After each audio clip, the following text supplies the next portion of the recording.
또 거절이야? 내 몸은 내 거니까 싫으면 싫은 거야. 근데 여러분, 성경은 정반대로 말씀합니다. 아내의 몸은 아내의 것이 아니고 남편의 몸은 남편의 것이 아니라고요. 고린도전서 7장 3절부터 5절까지의 말씀은 오늘날 부부들이 듣기에 충격적일 만큼 혁명적입니다. 남편과 아내 모두가 자기 몸을 주장하지 못하고 오직 배우자에게 속한 것이라고 선언합니다. 이 말씀은 결코 강제나 폭력을 정당화하는 것이 아닙니다. 오히려 사랑과 배려 안에서 서로를 섬기라는 명령이죠. 그런데 왜 성경은 이렇게까지 말할까요? 바로 남녀가 서로 다른 성욕을 가졌다는 사실을 인정하면서도 성을 무기로 삼지 말라고 강력히 경고하기 때문입니다. 오늘 우리는 이 말씀을 통해 2025년을 살아가는 부부가 어떻게 성경적 성생활을 회복할 수 있는지 깊이 살펴보려 합니다. 현대를 살아가는 부부들은 그 어느 때보다 성에 대해 다양한 목소리를 듣습니다. 미디어는 성을 즐거움의 도구로만 다루고 사회는 자유와 권리를 앞세워 성의 경계를 허물고 있습니다. 그러나 그 속에서 많은 부부가 성적 갈등과 공허함, 심지어 관계의 붕괴까지 경험합니다. 그렇다면 성경은 부부의 성을 어떻게 바라보고 있을까요? 성경은 성을 금기시하지 않습니다. 오히려 부부의 사랑과 연합을 통해 하나님이 주신 거룩한 선물로 강조합니다.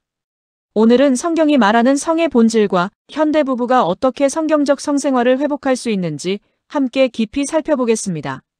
먼저 기독교적 관점에서 바라본 성에 대한 첫 번째 이야기를 나누려고 합니다. 바로 성은 하나님의 창조 질서라는 주제입니다.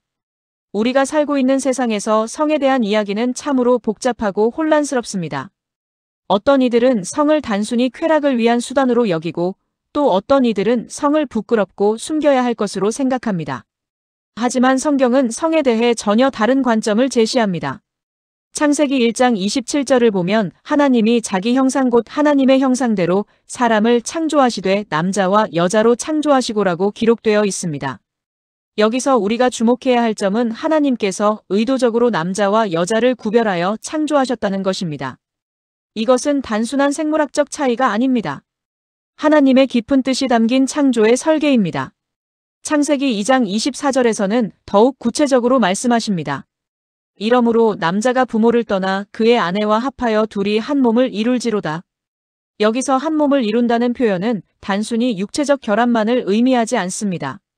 히브리어 원문에서 이 표현은 완전한 연합, 즉 영혼과 몸과 마음이 하나가 되는 전인격적 결합을 뜻합니다. 이것이 바로 하나님의 창조 질서입니다. 하나님께서는 남자와 여자가 서로 다르지만 완전히 보완하는 존재로 만드셨습니다. 마치 퍼즐의 두 조각이 딱 맞아떨어지듯이 남자와 여자는 서로를 통해 완성되는 존재입니다. 그렇다면 성적 친밀감은 어떤 의미일까요? 이것은 하나님께서 부부에게 주신 가장 깊은 연합의 표현입니다. 단순히 본능적 욕구의 해결이 아니라 창조주께서 설계하신 거룩한 만남입니다. 이 순간의 부부는 하나님의 창조 질서를 몸으로 경험하게 됩니다. 현대 사회는 성을 개인의 자유나 권리의 차원에서 바라봅니다. 하지만 기독교적 관점에서 성은 자유가 아니라 책임입니다. 하나님께서 창조하신 질서 안에서 누리는 거룩한 특권입니다.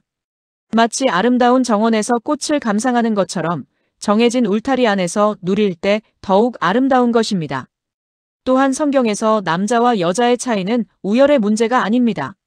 서로 다른 역할과 특성을 가지고 있지만 하나님 앞에서는 동등한 존재입니다.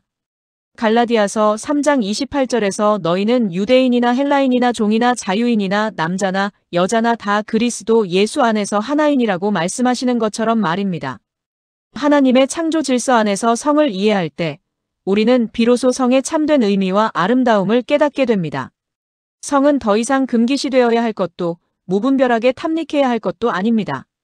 그것은 하나님께서 부부에게 주신 거룩한 선물이며 창조 질서를 체험하는 특별한 통로입니다. 이러한 관점에서 볼 때 성에 대한 건전한 이해는 우리의 신앙생활에도 큰 영향을 미칩니다. 하나님의 창조 질서를 인정하고 존중할 때 우리는 더욱 겸손해지고 감사하는 마음을 갖게 됩니다.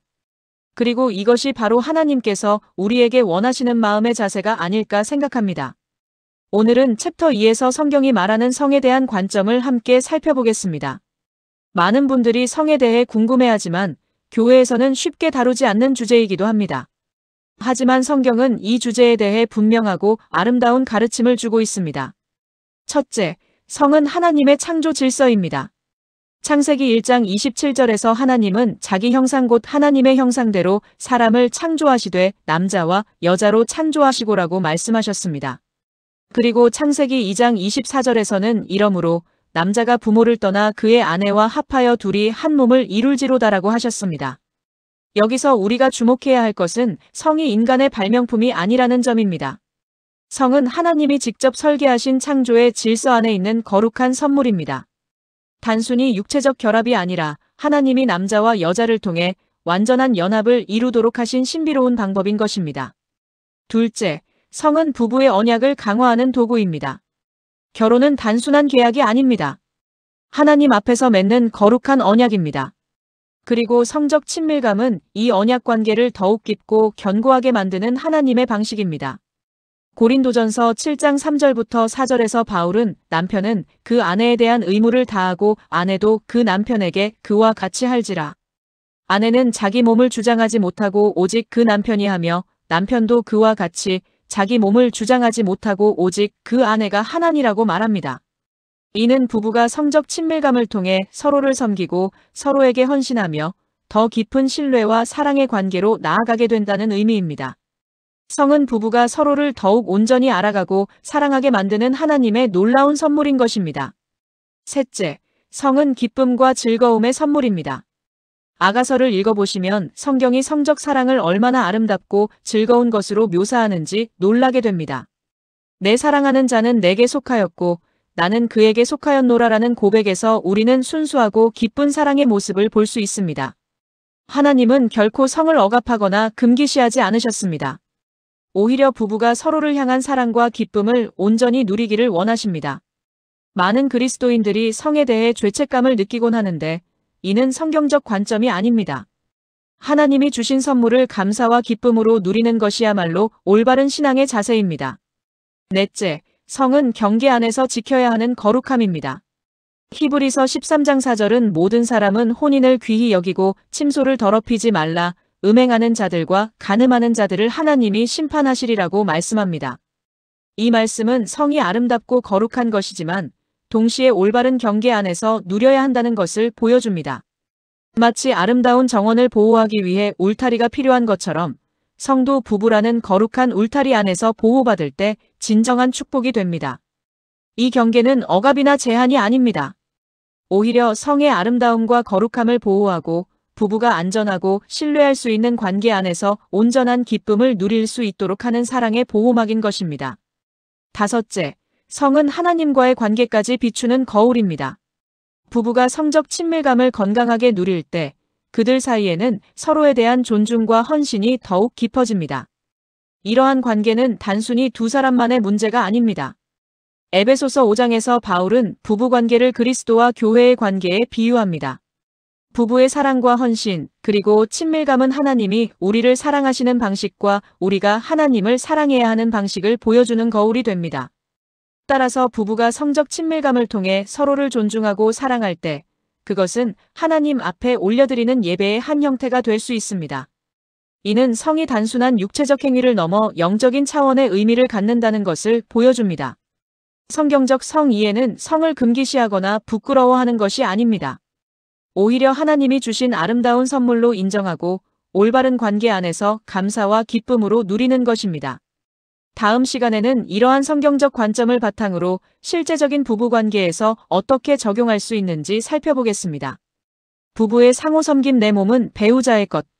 고린도전서 7장 3절부터 5절까지의 말씀을 자세히 살펴보겠습니다. 남편은 그 아내에 대한 의무를 다하고 아내도 그 남편에게 그와 같이 할지라. 아내는 자기 몸을 주장하지 못하고 오직 그 남편이 하며 남편도 그와 같이 자기 몸을 주장하지 못하고 오직 그 아내가 하나니. 서로 분방하지 말라. 다만 기도할 틈을 얻기 위하여 합의상 얼마 동안은 하되 다시 합하라. 이 말씀이 우리에게 주는 교훈은 매우 혁명적입니다. 남편과 아내 모두가 자신의 몸에 대한 권한을 배우자에게 내어준다는 것입니다. 이는 일방적인 요구나 강요가 아니라 서로를 향한 사랑의 섬김입니다. 여자든 남자든 배우자가 성적 친밀감을 요구할 때 내 몸은 내 것이니까 거부할 권리가 있다고 말할 수 없습니다. 물론 이는 강제나 폭력을 정당화하는 것이 아닙니다. 오히려 서로를 향한 사랑과 배려 안에서 배우자의 필요를 내 필요보다 우선시하는 그리스도인의 자세를 말하는 것입니다. 남녀 성욕의 차이와 이해. 하나님은 남자와 여자를 다르게 창조하셨습니다. 이는 성적 욕구에서도 마찬가지입니다. 일반적으로 남성은 시각적 자극에 더 민감하고 즉각적인 성적 충동을 경험하는 반면 여성은 감정적 연결과 관계적 친밀감을 통해 성적 욕구가 발현되는 경우가 많습니다. 또한 통계적으로 여성이 남성보다 성욕이 낮은 경향을 보이는 것도 사실입니다. 이는 잘못된 것이 아닙니다. 하나님이 그렇게 창조하신 것입니다. 문제는 이러한 차이를 이해하지 못하거나 더 나아가 이를 악용하는 것입니다. 성을 무기화하는 위험성. 역사를 통해 살펴보면 여성이 성을 무기화한 사례들을 발견할 수 있습니다. 고대 그리스의 아리스토파네스 희곡 리시스트라타에서는 여성들이 전쟁을 끝내기 위해 성적 거부 운동을 벌이는 이야기가 나옵니다. 또한 중세시대에는 일부 여성들이 정치적 목적이나 경제적 이익을 얻기 위해 성적 친밀감을 조건부로 제공하거나 거부하는 경우가 있었습니다. 현대에도 이런 일들이 일어납니다. 당신이 내 말을 듣지 않으면 잠자리를 거부하겠다. 이것을 사주지 않으면 가까이 오지 마라 같은 말들이 그 예입니다. 이는 하나님이 부부에게 주신 거룩한 선물을 협상 도구나 조종 수단으로 전락시키는 것입니다. 성을 무기화하는 것은 부부관계에 치명적인 상처를 남깁니다. 신뢰가 무너지고 사랑이 조건부가 되며 결국 하나님이 의도하신 아름다운 연합에서 멀어지게 됩니다. 서로 다름을 인정하고 배려하기. 그렇다면 성욕의 차이를 어떻게 극복할 수 있을까요? 먼저 서로의 다름을 인정하고 이해해야 합니다. 성욕이 높은 쪽은 성욕이 낮은 배우자를 이해하고 기다려줄 줄 알아야 합니다. 반대로 성욕이 낮은 쪽도 배우자의 필요를 외면하거나 이를 비정상적인 것으로 여겨서는 안 됩니다.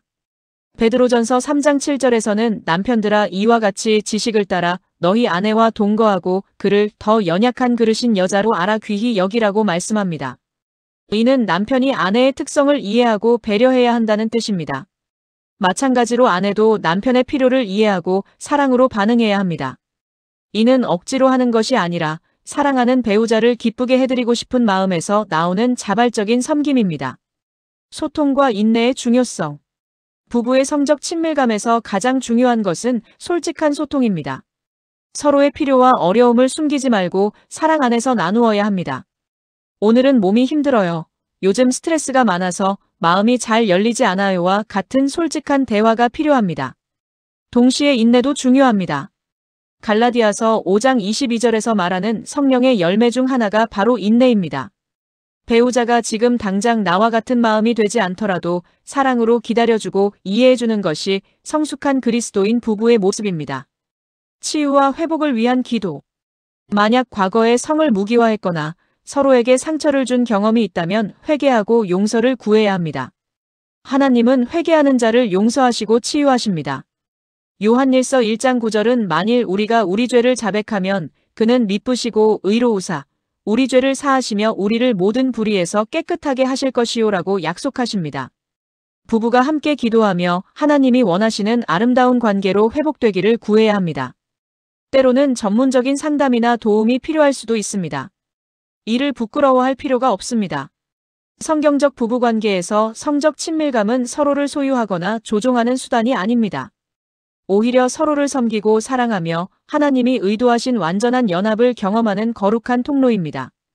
챕터 4에서는 이러한 원리들을 실제 부부 생활에서 어떻게 구체적으로 적용할 수 있는지 실용적인 가이드를 제시해드리겠습니다.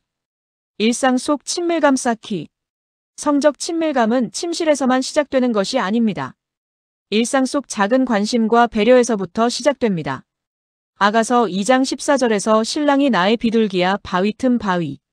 은밀한 곳에 있는 나의 비둘기야 내 얼굴을 내게 보이게 하라 내 음성을 내게 들리게 하라고 고백하는 것처럼 부부는 서로에게 관심을 갖고 마음을 열어야 합니다. 남편은 아내가 하루 종일 무엇을 했는지 관심을 갖고 들어주어야 합니다. 집안일의 수고를 인정하고 감사를 표현하며 아내의 감정적 필요를 채워주려 노력해야 합니다. 여성에게는 감정적 친밀감이 성적 친밀감의 전제 조건인 경우가 많기 때문입니다. 아내 역시 남편의 노고를 인정하고 격려해 주어야 합니다. 남편이 집에 돌아왔을 때 반갑게 맞이하고 그의 이야기에 관심을 보이며 존중과 인정의 말을 아끼지 말아야 합니다.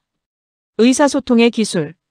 잠언 25장 11절은 경우에 합당한 말은 아로새긴 은쟁반의 금 사관이라고 말씀합니다. 부부 사이의 성적 대화에서도 이런 지혜가 필요합니다. 먼저 비난보다는 요청의 언어를 사용해야 합니다. 당신은 항상 내 기분을 신경 쓰지 않아라고 비난하기보다는 오늘 하루 힘들었는데 당신이 안아주면 정말 위로가 될 것 같아요라고 표현하는 것이 좋습니다. 또한 거부할 때도 상대방에게 상처를 주지 않는 방법을 찾아야 합니다. 지금은 몸이 편하지 않지만 내일 아침에는 어떨까요? 처럼 대안을 제시하거나 지금은 힘들지만 당신을 사랑한다는 것은 변함없어요라고 애정을 확인해주는 것이 중요합니다. 타이밍과 분위기의 중요성. 전도서 3장 1절은 범사에 기한이 있고 천하만사가 다 때가 있나니라고 말씀합니다. 부부의 친밀감에도 적절한 때가 있습니다. 아이들이 잠든 후 서로 편안한 시간을 만들어야 합니다. 스마트폰을 내려놓고 텔레비전을 끄고 서로에게만 집중할 수 있는 시간과 공간을 마련하는 것이 필요합니다. 또한 분위기 조성도 중요합니다. 깨끗하게 정리된 침실, 은은한 조명, 향기로운 향 등은 서로에 대한 배려의 표현이며 친밀감을 높이는 데 도움이 됩니다. 체력과 건강관리. 고린도전서 6장 19절에서 너희 몸은 너희가 하나님께로부터 받은 바 너희 가운데 계신 성령의 전인 줄을 알지 못하느냐라고 말씀하십니다. 우리 몸이 성령의 전이라면 건강하게 관리하는 것도 신앙의 한 부분입니다. 규칙적인 운동과 건강한 식습관은 부부의 친밀감에도 긍정적인 영향을 미칩니다. 특히 나이가 들면서 체력이 떨어지거나 호르몬 변화가 생기는 것은 자연스러운 일입니다. 이때 서로를 이해하고 배려하며 필요하다면 전문의의 도움을 받는 것도 지혜로운 선택입니다. 기도와 영성의 차원. 에베소서 5장 19절에서 20절은 시와 찬송과 신령한 노래들로 서로 화답하며 너희의 마음으로 주께 노래하며 찬송하며 범사에 우리 주 예수 그리스도의 이름으로 항상 아버지 하나님께 감사하며라고 말씀합니다. 부부가 함께 기도하고 찬양하며 영적으로 교제할 때 그들의 관계는 더욱 깊어집니다. 성적 친밀감 전후에 간단한 기도를 나누거나 서로를 위해 기도해주는 것은 관계를 거룩하게 만듭니다. 또한 정기적인 부부 성경 공부나 예배 참석도 친밀감을 높이는 데 도움이 됩니다. 같은 방향을 바라보며 함께 걷는 부부의 마음은 자연스럽게 하나가 되기 때문입니다. 어려움이 있을 때의 대처. 때로는 질병이나 임신, 스트레스 등으로 인해 성적 친밀감이 어려운 시기가 있을 수 있습니다. 이때 앞서 살펴본 고린도전서 7장 5절의 합의상 얼마 동안은 하되라는 말씀을 기억해야 합니다. 중요한 것은 일방적인 결정이 아니라 합의라는 점입니다. 서로 상황을 이해하고 함께 기도하며 지혜로운 결정을 내려야 합니다. 그리고 그 기간이 끝나면 다시 합하라는 말씀처럼 관계를 회복하기 위해 노력해야 합니다. 나이와 함께 변화하는 관계. 젊었을 때의 열정과 중년 이후의 친밀감은 다를 수 있습니다. 하지만 이것이 관계의 끝을 의미하지는 않습니다. 오히려 더 깊고 성숙한 사랑으로 발전할 수 있는 기회입니다. 노인이 된 아브라함과 사라도 여전히 부부로서의 관계를 유지했으며 하나님은 이를 축복하셨습니다. 나이가 들어도 서로를 향한 애정과 관심, 그리고 적절한 신체적 친밀감을 유지하는 것은 하나님이 기뻐하시는 일입니다. 감사와 찬양의 마음. 마지막으로 부부의 성적 친밀감을 누릴 때마다 하나님께 감사하는 마음을 가져야 합니다. 데살로니가전서 5장 18절처럼 범사에 감사하라는 말씀이 부부관계에도 적용됩니다. 서로를 통해 주시는 기쁨과 위로, 그리고 사랑을 하나님의 선물로 인정하고 감사할 때 그 관계는 더욱 거룩하고 아름다워집니다. 챕터 5에서는 현대사회의 성문화가 가져오는 도전들과 그리스도인이 어떻게 지혜롭게 대응해야 하는지 함께 고민해 보겠습니다. 현대사회의 왜곡된 성문화.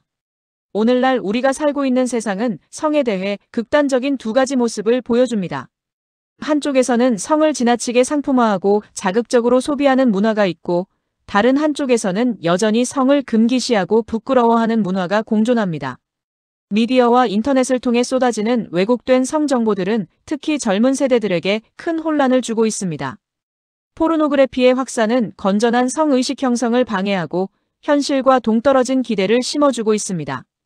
로마서 12장 2절은 너희는 이 세대를 본받지 말고 오직 마음을 새롭게 함으로 변화를 받아 하나님의 선하시고 기뻐하시고 온전하신 뜻이 무엇인지 분별하도록 하라고 말씀합니다. 그리스도인은 세상의 흐름을 맹목적으로 따라가지 않고 하나님의 진리로 분별해야 합니다. 포르노그래피의 해악과 대처. 현대 사회에서 가장 심각한 문제 중 하나는 포르노그래피의 범람입니다. 이는 단순히 개인의 도덕적 문제를 넘어 부부관계에 치명적인 영향을 미칩니다. 마태복음 5장 28절에서 예수님은 여자를 보고 음심을 품는 자마다 마음에 이미 간음하였느니라고 말씀하셨습니다. 포르노그래피는 이런 음심을 부추기고 배우자 이외의 사람을 성적 대상으로 바라보게 만듭니다.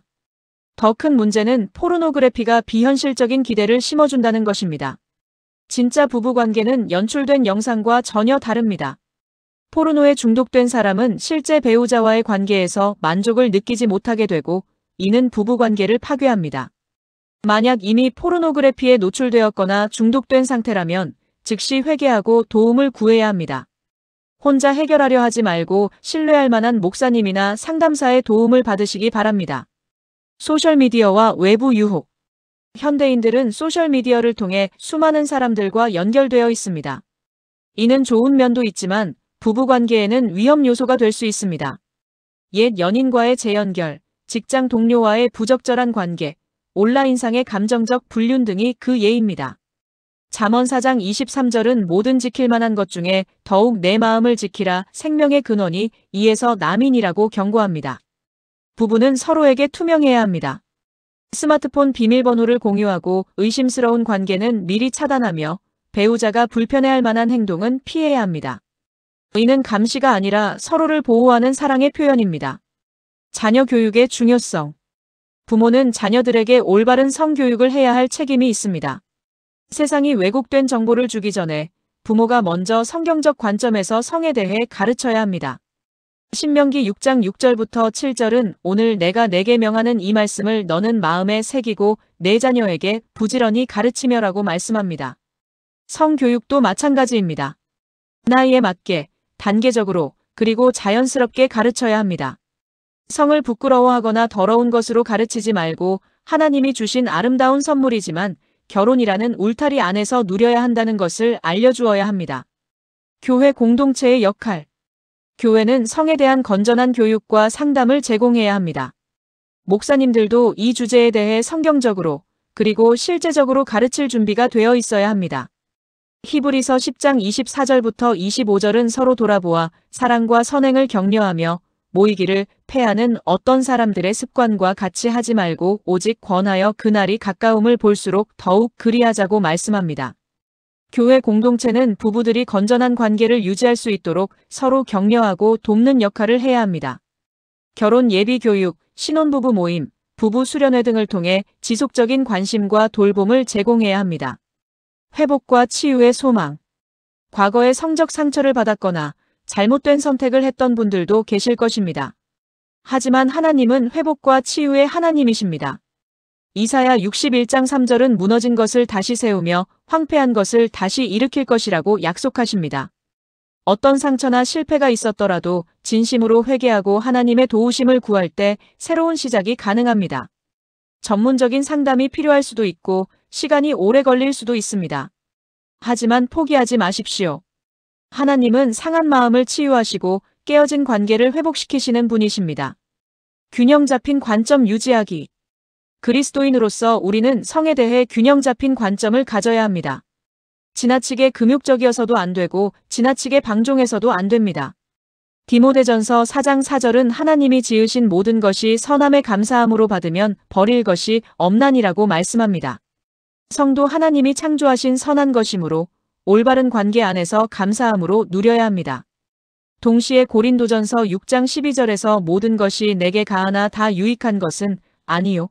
모든 것이 내게 가하나 나는 무엇에든지 얽매이지 아니하리라고 하신 것처럼 자유함과 절제의 균형을 유지해야 합니다.